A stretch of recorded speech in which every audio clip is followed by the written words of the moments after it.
¿Y si una mujer construyera una casa de bambú en medio de un bosque mexicano? Eso es exactamente lo que todos en el pueblo se preguntaban. Y cuando se negó a explicar, se rieron. La llamaron loca, ilusa. Algunos incluso dijeron que había perdido la cabeza después de la muerte de su padre. Pero lo que no sabían era que debajo de esa cabaña de bambú, enterrado durante décadas, había un secreto de $100 millones ligado a familias olvidadas, corrupción de la Guerra Fría y una verdad tan explosiva que alguien una vez intentó borrarla para siempre. Era la mujer de la que se burlaban, hasta el día en que el bosque reveló su secreto. Quédate con esta historia porque lo que descubrió nunca fue solo sobre dinero. Fue sobre justicia, legado y redención. Comencemos. La niebla de la mañana se aferraba a los pinos de la sierra como promesas susurradas y nunca cumplidas. Maya Elizondo estaba de pie en el borde de su porche de bambú, hecho a mano, con los pies descalzos presionando la madera fresca, una taza medio vacía de té de manzanilla calentando sus dedos. Tenía 36 años, más joven de lo que la mayoría esperaría de alguien que le había dado la espalda a la vida de la ciudad para vivir en una cabaña de bambú artesanal en lo profundo del bosque. Para la gente de Arroyo Hondo, un polvoriento pueblo del sur donde los chismes viajaban más rápido que un rayo, Maya era o una artista excéntrica o un alma perdida persiguiendo fantasmas. La llamaban la chica del bambú, principalmente a sus espaldas, a veces de frente. La cajera de la miscelánea una vez le ofreció un folleto de un grupo de apoyo para mujeres, confundiendo su independencia con inestabilidad. Pero Maya no se inmutó. Alguna vez fue una galardonada arquitecta sostenible en la Ciudad de México, del tipo con charlas TED y reportajes en revistas de lujo. Luego su padre, Tomás Elizondo, falleció, y todo cambió. Dejó atrás un diario de cuero gastado, quebradizo por la edad, y una sola línea escrita en el reverso de una fotografía desgastada. La verdad está enterrada donde las raíces son más profundas. Y de alguna manera Maya supo que no se refería a una metáfora. Durante casi un año, Maya vivió a la sombra de las últimas palabras de su padre, donde las raíces son más profundas. Se había memorizado esa frase. La susurraba como una oración mientras colocaba cada poste de bambú en su lugar. Cada pared, cada unión de su cabaña se sentía menos como un proyecto de construcción y más como un ritual, como si estuviera desenterrando lentamente un secreto, una viga a la vez. Y aún así no encontraba nada. Ni un tesoro, ni un mapa, ni una revelación. Solo largos y húmedos días de soledad y las miradas burlonas de Arroyo Hondo. Fueron los niños del pueblo quienes se burlaban más fuerte. Pasaban en sus bicicletas, rodeando el borde de su claro como zopilotes, gritando: «Oye, Barbie de bambú, ¿construyendo una casita del árbol para tus amigos imaginarios?» Ella los saludaba, nunca les devolvía el grito. ¿Para qué? Incluso los adultos se unían, a su manera educada y sureña. «Ay, mija, ¿todavía sigues con ese proyectito? Sabes que hay buenos agentes inmobiliarios en el pueblo, ¿verdad?» Su tío de Monterrey dejó de devolverle las llamadas por completo. El banco se negó a extenderle el préstamo para la renovación. Uno por uno, su antigua vida se desvanecía, justo cuando la nueva era puesta en duda, desacreditada y desechada. Pero Maya no podía alejarse. Lo sentía. Algo estaba aquí. El punto de inflexión llegó en una tormentosa tarde de jueves de septiembre. Había estado limpiando la maleza cerca del borde de su terreno, la parte más cercana al arroyo, un lugar cubierto de enredaderas tan espesas que se tragaban la luz del sol. No era un lugar por el que normalmente deambulara. El bosquecillo de bambú que había plantado estaba en la dirección opuesta, y la tierra aquí era demasiado rocosa para construir. Pero ese día, algo la llamó allí. Quizás fue la forma en que el aire cambió, pesado, eléctrico, o la forma en que los pájaros habían guardado silencio. Fuera lo que fuera, sus manos se movieron como si persiguieran un recuerdo. Se arrodilló, apartando los helechos con su machete, cuando la hoja golpeó algo. No era roca, no era raíz, sino un golpe hueco, como metal bajo presión. Se congeló y luego limpió la tierra más rápido, con las manos temblando. Era una caja, un viejo contenedor de estilo militar oxidado con letras desvaídas en el costado. TPE, las iniciales de su padre. Maya se quedó mirando durante un largo momento, con la respiración contenida entre la incredulidad y el asombro. No había llorado en más de un año, no desde el funeral, pero ahora las lágrimas llegaron, lentas, silenciosas, reverentes. No estaba loca. Su padre le había dejado algo, y había estado enterrado aquí todo el tiempo, a solo 6 metros del lecho del arroyo. Abrió la caja. Dentro había carpetas de plástico selladas, envueltas cuidadosamente en capas de papel encerado y tela. Documentos, docenas de ellos. Planos amarillentos, notas escritas a mano, registros legales. Y en el fondo, un diario delgado y desgastado, idéntico al que él le había dejado. Pero este era diferente. Este no eran divagaciones filosóficas o poemas a medio terminar. Este era el plano de algo más grande. Tenía fechas, coordenadas y mapas dibujados a mano. Había referencias bancarias, códigos, apartados postales rastreados a través de 3 estados. Y estampado en la parte superior de una página, con la inconfundible letra de su padre, había una sola frase. Operación Bellota, confidencial. Durante horas, Maya se sentó en su cabaña, rodeada de papeles que resonaban con historia. Cada detalle revelaba más que el anterior. Su padre no había sido solo un topógrafo local, como él afirmaba. Según las notas, una vez había sido contratado por un discreto grupo de trabajo federal a principios de la década de 1980, uno encargado de descubrir depósitos financieros olvidados, ocultos en todo el sureste de México durante la Guerra Fría. La casa de bambú no era solo un retiro, era un punto de referencia, una marca para algo más profundo, algo que había sido sellado y deliberadamente olvidado. Las notas hacían referencia a un sistema de bóvedas subterráneas enterrado en algún lugar de la propiedad, posiblemente debajo de la plataforma de roca cerca del arroyo. Detallaba estructuras de concreto reforzado, planos de tierras falsos y un mecanismo de cierre codificado que requería tanto llaves físicas como una secuencia numérica basada en fechas históricas. Era real, y Maya estaba parada encima de ello. Al anochecer, los truenos retumbaron en el cielo. La lluvia golpeaba el techo de bambú como dedos urgentes. Pero Maya no durmió. Leyó, cotejó, comenzó a mapear. Con cada página la imagen se aclaraba. Su padre había descubierto un sitio de almacenamiento de la época de la Guerra Fría, uno posiblemente vinculado a fondos no contabilizados, canalizados a través de programas secretos, posiblemente por valor de decenas, si no cientos de millones. Estaba destinado a financiar algo llamado Bellota, una operación de contingencia nacional que finalmente fue abandonada y clasificada. Excepto que alguien olvidó limpiar el dinero. O tal vez quisieron olvidarlo. Y ahora le tocaba a ella descubrirlo. No por codicia, no por venganza, sino para terminar lo que su padre no pudo, para demostrarse a sí misma, al mundo y a ese pequeño y engreído pueblo, que no era la tonta que la vez habían hecho parecer. Mientras los relámpagos caían en la distancia, Maya se irguió junto a su mesa cubierta de planos y susurró las palabras que había llevado en sus huesos durante un año. Que las raíces me muestren el camino. Y esta vez, lo decía literalmente, 3 días después, Maya estaba parada con los tobillos hundidos en arcilla y agua, cavando en la tierra inclinada justo más allá de la línea de árboles, cerca del lecho del arroyo.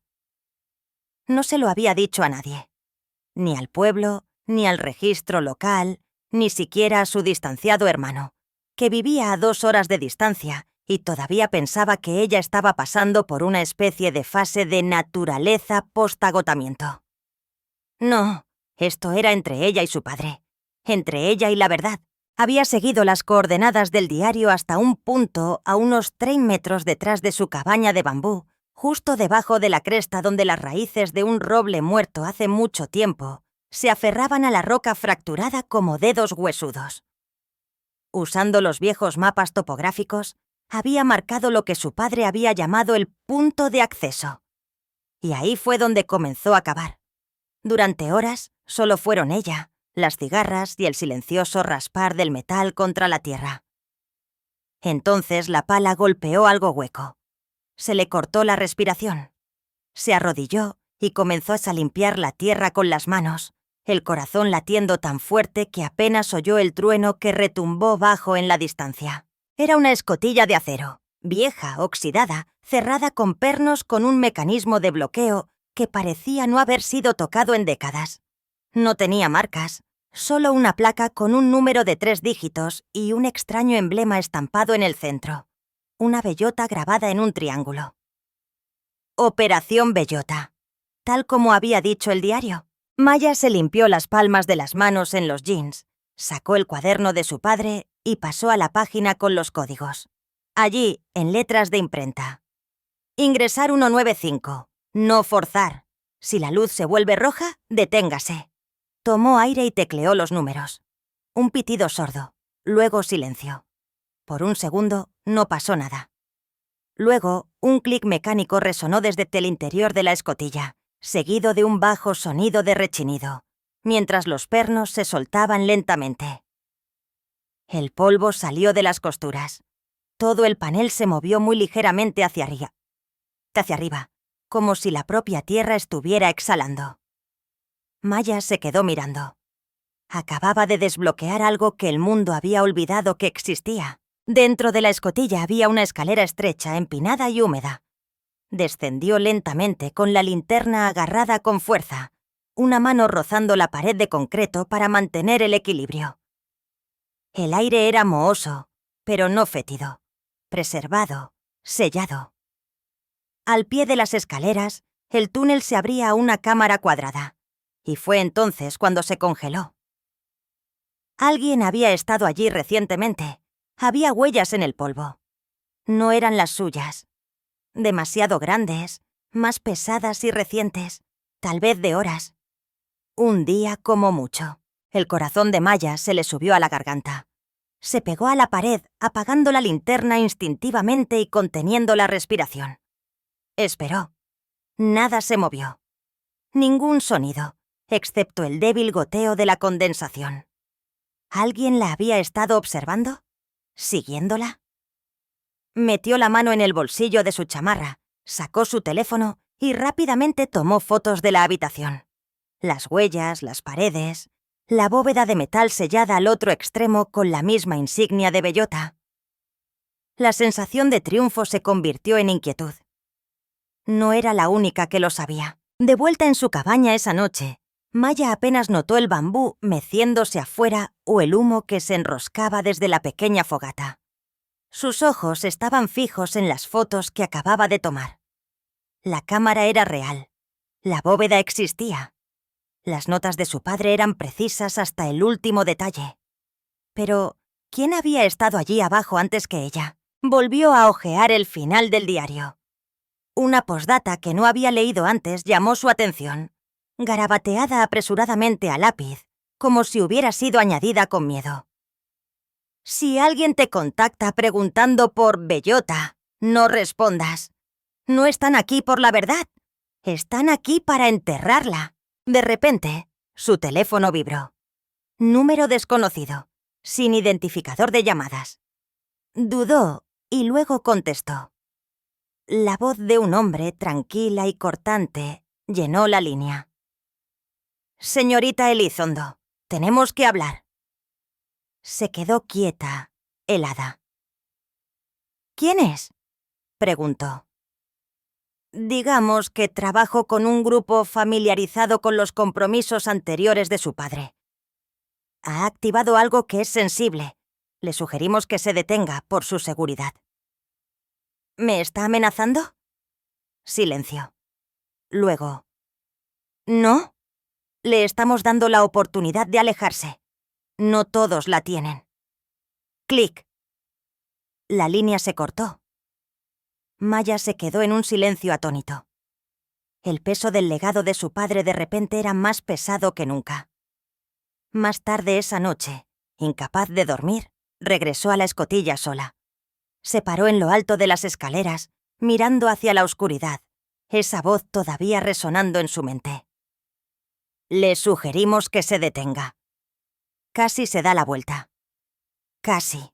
Pero luego miró el gastado diario de cuero en sus manos, la tinta borrosa, la letra temblorosa, los pequeños dibujos en los márgenes, y recordó las últimas palabras de su padre, susurradas con dificultad mientras le sostenía la mano.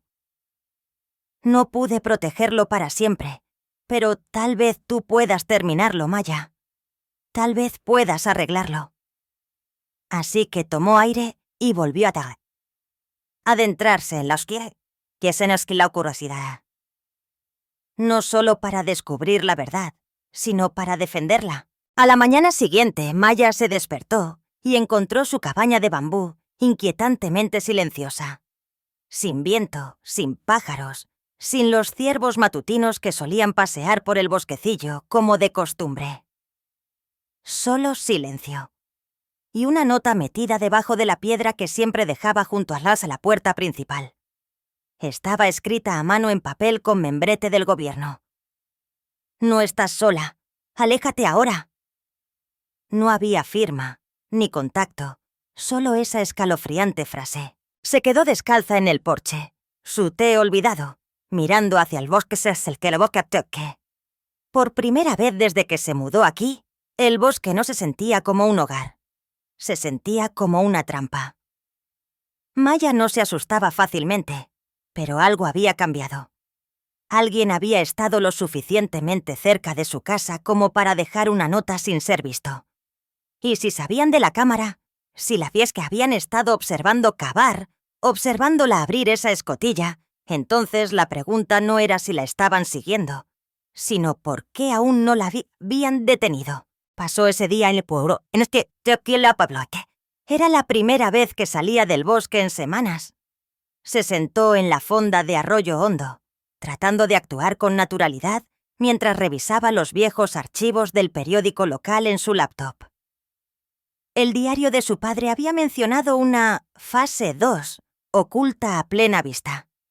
Tenía el presentimiento de que no se refería a la bóveda, sino a otra cosa. Tal vez una historia de portada o una pieza de desinformación plantada décadas atrás. Y entonces lo vio. Un titular de 1983. Proyecto local de análisis de agua suspendido debido a actividad geotérmica inusual. El artículo enumeraba a varios funcionarios del gobierno que habían inspeccionado discretamente el área donde ahora vivía Maya, citando terreno inestable como razón para cerrar el proyecto. Pero algo en las notas al pie hizo que se le helara la sangre. Uno de los funcionarios citados era un hombre llamado L. Raimundo Cantú, un nombre que reconoció de un archivo sellado en la caja de su padre, etiquetado como supervivientes de la fase 1, solo para sus ojos. Raimundo Cantú no era geólogo, había trabajado para la Secretaría de la Defensa. Entonces, ¿qué estaba haciendo inspeccionando un arroyo en la zona rural de Hidalgo en medio de la Guerra Fría? Maya imprimió rápidamente el artículo e hizo copias de las notas de su padre, por si necesitaba moverse rápido. Incluso envió un correo electrónico con todos los archivos adjuntos a una unidad de respaldo en la nube, por si ocurría lo peor. Esa noche, regresó a la cámara. Esta vez, no estaba allí para explorar. Estaba allí para enfrentar la posibilidad de que las personas que una vez enterraron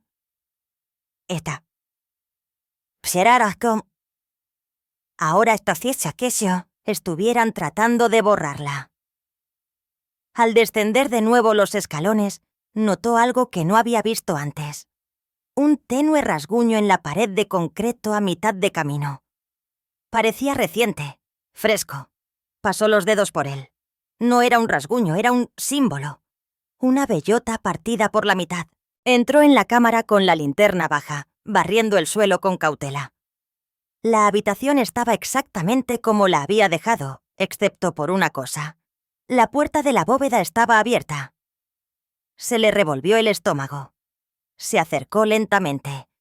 Dentro había otra cámara, tenuemente iluminada por un bajo brillo anaranjado de las luces de emergencia, que todavía funcionaban con baterías de respaldo después de todos estos años. La habitación estaba llena de cajas de estilo militar, estampadas con números de serie y códigos bancarios. Cada caja meticulosamente catalogada y etiquetada con la letra de su padre. Pero la primera caja que abrió no estaba llena de efectivo u oro, como podría haber imaginado. Estaba llena de archivos. Nombres, fechas, fotos. Todos pertenecían a familias, la mayoría inmigrantes, refugiados o supervivientes de la guerra que lo habían perdido todo durante las operaciones de la Guerra Fría. Las rodillas de Maya cedieron. Esto no era solo riqueza oculta, era restitución. Toda una operación diseñada para devolver fondos gubernamentales robados o mal utilizados a personas que habían sido utilizadas y olvidadas. Su padre no había estado acaparando un tesoro. Había estado protegiendo la justicia. De repente, su linterna parpadeó y luego se apagó. La habitación quedó a oscuras. Se congeló. Un sonido débil resonó en la cámara. Pasos suaves desde la escalera. No estaba sola. Maya retrocedió contra la caja conteniendo la respiración. Un haz de luz cortó la oscuridad. Otra linterna escaneando la cámara. Una voz, tranquila y deliberada. «Señorita Elizondo, le dijimos que se detuviera». La figura se acercó. Un hombre con un traje marengo, bien afeitado, de unos 50 años, con ojos que no parpadeaban. Era la misma voz del teléfono. Pero antes de que pudiera hablar, otra voz resonó detrás de él, más fuerte, más ronca. «No va a ir a ninguna parte». Un segundo hombre emergió de las sombras, con barba, camisa de mezclilla y llevando algo que parecía sospechosamente un rifle de caza. Maya casi jadea. Era Francisco Luna, un guardaparques jubilado que vivía a 2 cordilleras de distancia. El mismo hombre que una vez se había reído de su casa de bambú y había dicho que no sobreviviría a su primer invierno. La miró a ella y luego a la gente. «¡Aléjate de ella! ¡Ahora!». El hombre del traje no se inmutó. «¿Entiende lo que hay aquí, señor Luna?». Luna apretó los dientes. «Entiendo que es la única que no olvidó lo que su padre murió protegiendo. Ustedes solo quieren volver a enterrarlo todo». Maya apenas podía creer lo que estaba sucediendo. El hombre que una vez dudó de su existencia, ahora la estaba defendiendo. Los ojos de la gente se entrecerraron. «Esto no ha terminado». Se dio la vuelta y subió las escaleras sin decir otra palabra. Luna bajó su rifle y luego ayudó a Maya a ponerse de pie.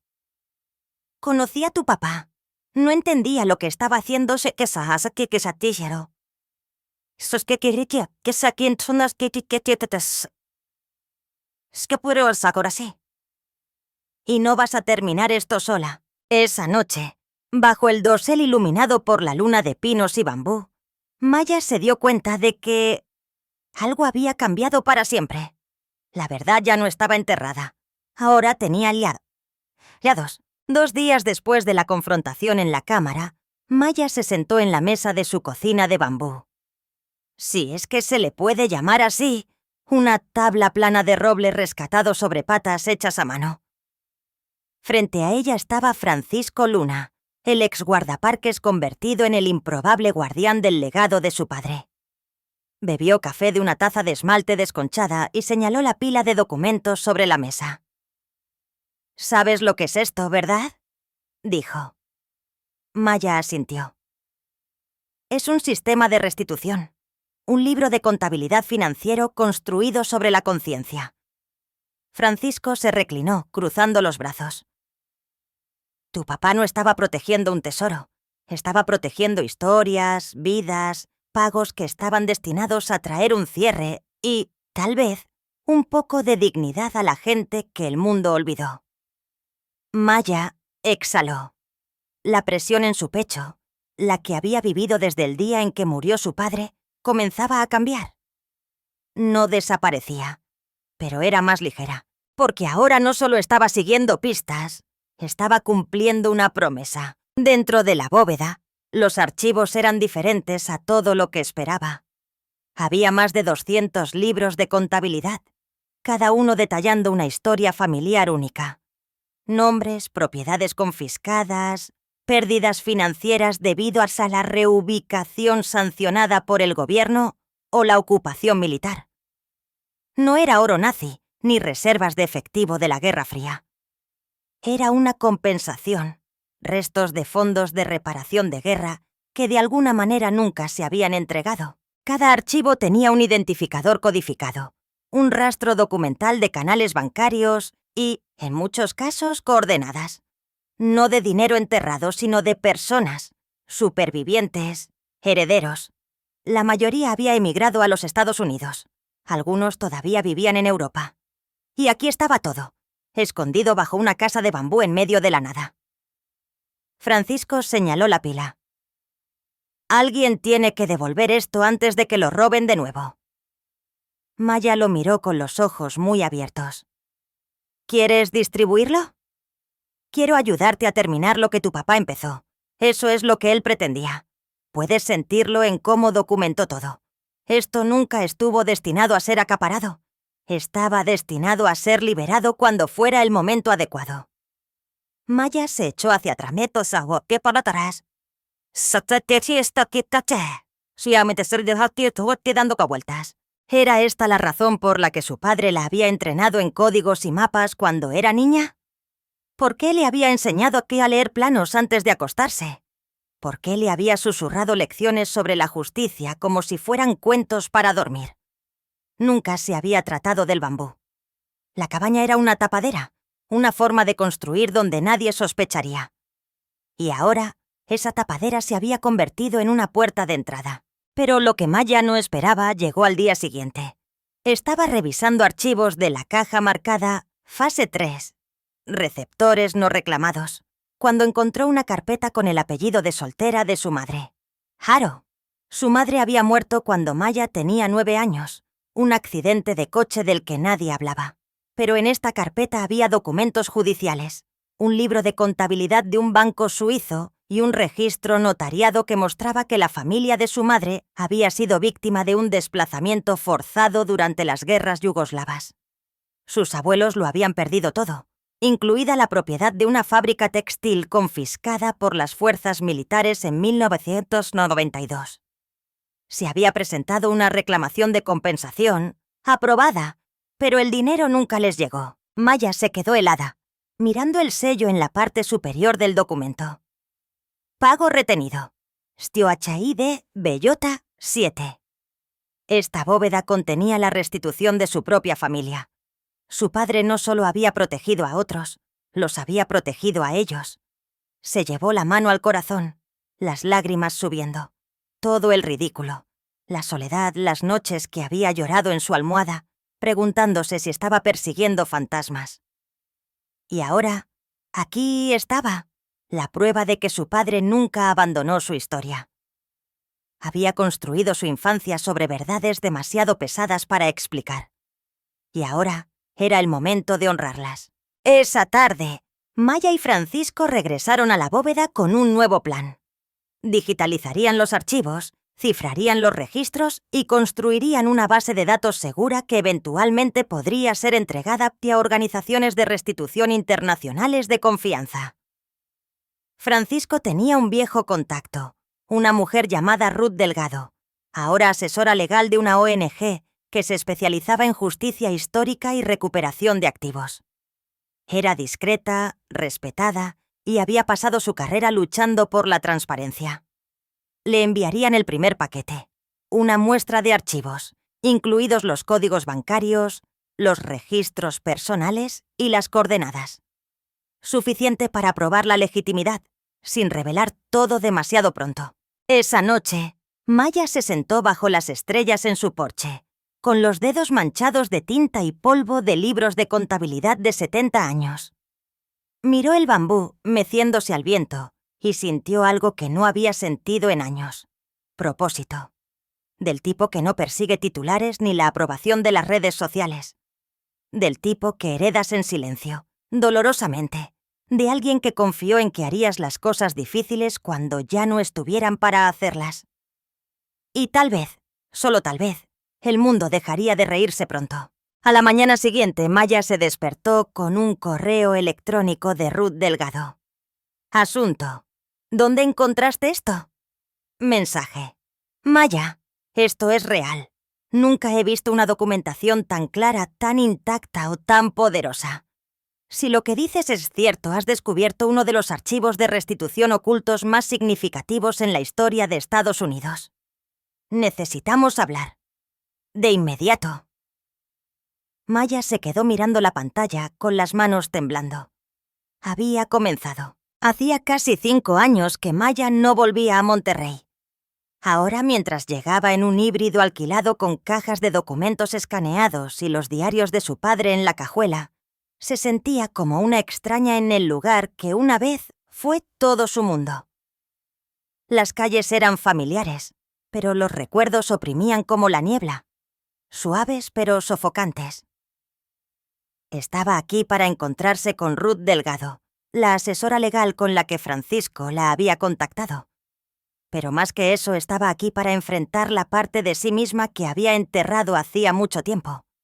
La mujer que una vez se sentó detrás de salas de conferencias de cristal, presentando proyectos de arquitectura por valor de millones, sonriendo a través de charlas corporativas triviales, mientras su alma se resquebrajaba en silencio. Esa versión de Maya había muerto el día que enterró a su padre. La mujer que entraba hoy en la tranquila oficina del centro era alguien completamente nuevo. Ruth la recibió con una fuerza tranquila, pelo corto y plateado, un apretón de manos firme, sin charlas triviales. «Eres la hija de tu padre», dijo, casi con asombro. «Vino a nosotros una vez, hace años. Nos dijo que tenía algo grande. No lo escuchamos». Maya parpadeó, sorprendida. «¿Lo conociste?» «Brevemente. Me contó algunas cosas. Pensé que estaba de luto, paranoico. Un hombre amable, pero quizás demasiado envuelto en el pasado. ¿Me equivoqué?» Se sentaron juntas en la pequeña sala de reuniones mientras Maya desplegaba la base de datos digital que había comenzado a compilar. Nombres, coordenadas, fechas, números de ruta bancaria, reclamaciones olvidadas, vidas reales. Ruth hojeó los archivos en silencio, sus manos temblando ligeramente. «El nombre de mi madre está aquí», susurró. No me lo esperaba». Las lágrimas brotaron de sus ojos. Murió pensando que nadie recordaría jamás lo que perdimos, que no importaba, pero estuvo aquí todo este tiempo. Ese momento lo cambió todo. Dejó de tratarse de la bóveda o incluso del dinero. Se convirtió en historias, en voces que habían sido ignoradas, perdonadas, borradas. Y Maya, la chica de la que una vez se burlaron por construir una casa de bambú, se había convertido en la guardiana de esas historias, la voz de los silenciados. En las semanas siguientes, Maya, Ruth y Francisco formaron una alianza silenciosa. La llamaron la Iniciativa Bellota, un homenaje a la misión de su padre y a la semilla de verdad que plantó décadas atrás. Trabajaron bajo el radar, encriptando todo, construyendo protocolos para liberar la información sin arriesgar consecuencias políticas o amenazas personales. Pero con cada día que pasaba, Maya sentía que algo dentro de ella cambiaba. Empezó a dormir de nuevo, no por agotamiento, sino por paz. Empezó a escribir cartas a familias, a gobiernos, a personas que se habían perdido en el sistema. Incluso llamó a su hermano. «Hermano». No fue bien al principio. «¿De verdad sigues con esta búsqueda del tesoro?», se burló. «No tengo tiempo para el diario de fantasía de papá. Necesitas ayuda, Maya». Pero ella no discutió. Simplemente le envió por correo una copia del archivo, el que tenía el nombre de su madre. 3 días después, él la llamó de vuelta. Y por primera vez en años, lloró. Una noche, al regresar a su cabaña, encontró un sobre pegado a su puerta. «Sin matasellos», sin remitente. Solo una palabra escrita en el frente: respeto. Dentro había una fotografía, una imagen en blanco y negro de su padre de pie frente a la bóveda, sosteniendo una carpeta, más joven de lo que nunca lo había visto. En la parte de atrás, garabateado con tinta desvaída: algunas verdades se entierran porque son peligrosas, otras porque son sagradas. Se sentó en los escalones de su porche y lloró. Un duelo largo, silencioso y purificador. No solo por su padre, sino por cada persona cuya historia había sido tragada por la historia, enterrada en la burocracia y el silencio. Lloró por sí misma también, por la chica que una vez se sintió pequeña, incomprendida, ridiculizada, que pensaba que su fuerza provenía de demostrar que los demás estaban equivocados, pero ahora sabía que no era así. La verdadera fuerza era construir un hogar en terreno inestable, plantar bambú cuando el mundo decía cero, y creer, incluso cuando nadie más lo hacía, que la verdad, sin importar cuánto tiempo esté enterrada, siempre encontrará la manera de salir a la superficie. Un mes después, Maya recibió un mensaje de video desde Bosnia. Una mujer de unos 70 años, sentada junto a sus nietos. Sostenía una carta en su regazo, una de las de Maya. Con un inglés tembloroso, dijo: «Mi esposo murió pensando que nadie sabría jamás lo que nos quitaron. Pero tú te acordaste. Lo encontraste. Gracias por devolverles a mis hijos su nombre». La cámara se dirigió a los niños, que sostenían una foto impresa de la cabaña de Maya, con los ojos llenos de asombro. Esa noche, Maya no encendió el fuego. Se sentó afuera bajo la luz de la luna, escuchando el viento bailar entre el bambú, y susurró en la quietud: «Lo logramos, papá». Un año después, el bambú se mecía suavemente con la brisa de otoño. La luz dorada se derramaba a través del dosel como miel tibia. Lo que una vez pareció una casita extraña en medio de la nada, ahora se había convertido en un símbolo de resiliencia, de verdad y de restauración. Maya estaba de pie en el borde de su porche, descalza, tal como lo había estado en la primera mañana. Pero no era la misma mujer. Ni de cerca. Detrás de ella, la cabaña de bambú, antes ridiculizada, había evolucionado. Bancos tallados a mano bordeaban las paredes, gabinetes de archivo construidos con madera recuperada ahora albergaban copias de cientos de documentos de restitución, y una conexión satelital alimentada por energía solar permitía el acceso encriptado a la creciente base de datos global de la iniciativa Bellota. Y tallado en la pared sobre la puerta, con la letra de su padre, estaban las palabras: «Algunas verdades no necesitan ser gritadas, solo necesitan mantenerse vivas». Ese día, familias de 5 países diferentes se reunieron en Arroyo Hondo. Sin equipos de noticias, sin grandes anuncios, solo reuniones tranquilas, abrazos cálidos y ojos que no habían llorado en décadas finalmente dejándose llevar. Entre ellos estaba un niño llamado Luca, de solo 12 años, pero agudo, reflexivo. Su abuelo había estado en la lista de restitución original. Cuando entró en la bóveda, ahora limpia y sellada con vidrio templado y una iluminación suave, se giró hacia Maya y preguntó: ¿por qué alguien escondería algo tan bueno? Ella se agachó a su lado y dijo suavemente: «porque a veces las cosas buenas asustan a la gente que ha hecho cosas malas». Él asintió y sonrió. Maya había enfrentado críticas durante el último año. No todos celebraron su descubrimiento. Algunos intentaron desacreditarla, otros cuestionaron sus motivos.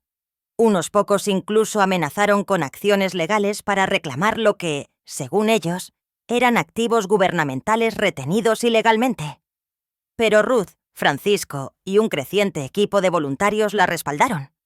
Y, lo que es más importante, la verdad la respaldó. Un archivo a la vez, estaban devolviendo no solo dinero, sino dignidad. A familias, a historias olvidadas, a legados barridos por décadas de burocracia y silencio. Pero quizás el momento más profundo llegó en una fría mañana de diciembre. La nieve espolvoreaba las hojas de bambú, algo raro y hermoso en esta parte de Hidalgo. Maya se despertó temprano con un golpe en la puerta. Era una mujer, alta, elegante, envuelta en un abrigo verde oscuro. Parecía tener unos 70 años, con ojos amables y una suavidad que se sentía extrañamente familiar. «Lamento venir sin avisar», dijo, con la voz temblorosa. «Mi nombre es Elena Haro. Tu madre era mi prima». A Maya se le cortó la respiración. La invitó a pasar y se sentaron durante horas, compartiendo historias, lágrimas, recuerdos de una mujer que Maya apenas había conocido pero que había llevado en su corazón todos los días. Elena había huido de Europa durante el conflicto y había pasado décadas buscando un cierre. Nunca imaginó que llegaría desde una casa de bambú en los bosques de la Sierra Madre, construida por la hija de la prima que una vez adoró. Antes de irse, Elena tomó las manos de Maya y dijo: «No solo nos diste dinero, nos devolviste nuestro nombre, nuestro lugar en el mundo, nuestras raíces». Y así, Maya entendió. No solo había descubierto un secreto, había reconstruido algo sagrado. Un hogar no solo de bambú y tierra, sino de memoria y honor. Pasaron los meses. Llegaron más cartas, algunas de familias que habían recibido lo que se les debía, otras de extraños, personas que habían observado desde lejos y encontraron el coraje en su historia para perseguir sus propias verdades ocultas. Una vino de una mujer en Querétaro. «Se rieron de mí cuando dije que estaba restaurando la tierra de mi abuela.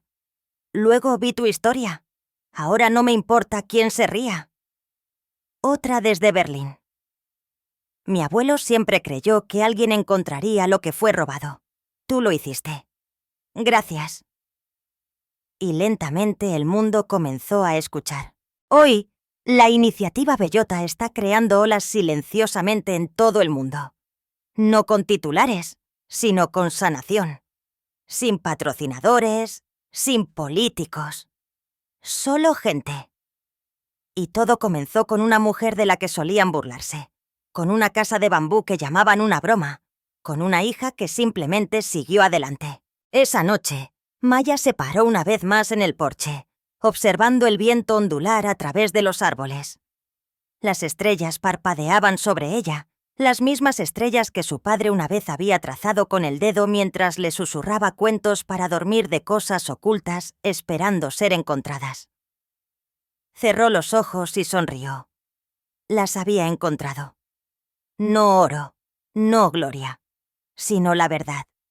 Y la verdad, cuando está protegida por el amor, el coraje y un desafío silencioso, puede sacudir al mundo. Cualquiera puede cambiar el mundo si es lo suficientemente valiente como para cavar donde otros no lo harán. Mientras la luz final se desvanecía detrás de los pinos de la sierra, Maya Elizondo se sentó en silencio en el porche de su cabaña de bambú. No para descansar, sino para redactar una nueva carta. Esta vez, dirigida a una familia en Croacia, que no tenía idea de que se había encontrado su herencia perdida. Pero esto ya no se trataba solo de registros y bóvedas. Se trataba de restauración. Para los nombres que habían sido borrados, para las familias que habían sido olvidadas, y para cada alma a la que alguna vez se le dijo: «Déjalo ir. El pasado es el pasado». La mujer, antes ridiculizada por construir una casa de bambú, se había convertido en la arquitecta de algo mucho mayor. Un monumento viviente a la verdad, construido con sus propias manos. El legado de su padre y una creencia inquebrantable de que el desafío silencioso sigue siendo un tipo de poder. Porque para Maya y para aquellos a quienes ahora está ayudando a levantarse, la verdad nunca estuvo destinada a ser enterrada. Estática. Estaba destinada a liberar a la gente. Fin. A continuación, 2 historias más de gente común que hizo cosas extraordinarias. Haz clic para seguir descubriendo la verdad con nosotros y suscríbete si crees que algunos sueños valen la pena desenterrarlos.